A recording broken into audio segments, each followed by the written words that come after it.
I have a treat for you. Today we'll work out of Ruffian Coloring Magazine. If you're a dog person like me, you'll really enjoy this episode. This coloring book has some pretty amazing images of well-dressed dogs, but today we're doing some streetwear.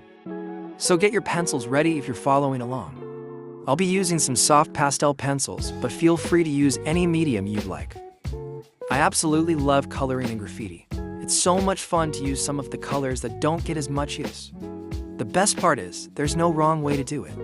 You can do whatever you want and it will still look amazing. And unlike real life, you won't get in trouble for it. Now check that out, our background looks amazing. I'm really happy with the results so far. So let's move on to our dog model. I'll kick things off with some green pants. If you watch these episodes, you'll know that I like to add dark shades of color in the shadows and lighter shades in the highlights and midtones. I'll continue with that same technique on the hoodie, but I'll slow it down a bit. As you can see, I'm using a dark red pencil and filling in all the dark shadow areas of the fabric. Then I go ahead and fill in the rest with a pink pencil. This technique gives me better results than using just one color.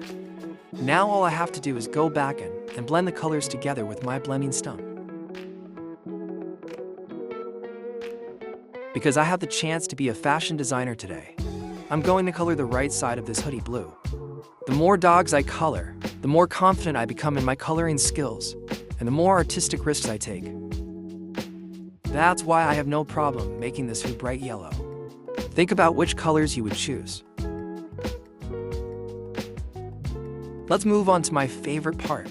I start by coloring all of the dark areas of the face with my dark brown pencil. This will give us a nice deep shadow. Next, I'll switch to a peach-colored pencil for the rest of the fur. Lastly, I use my blending stump to gently blend all of the colors together.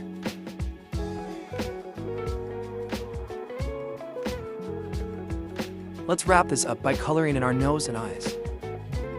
I add a little bit of yellow highlights to the nose for realism and fill in the rest with red. I'll also use a little bit of green for the eyes.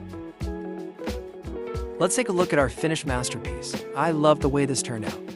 Let me know what you think, and please help our channel grow by showing this to a fellow coloring artist.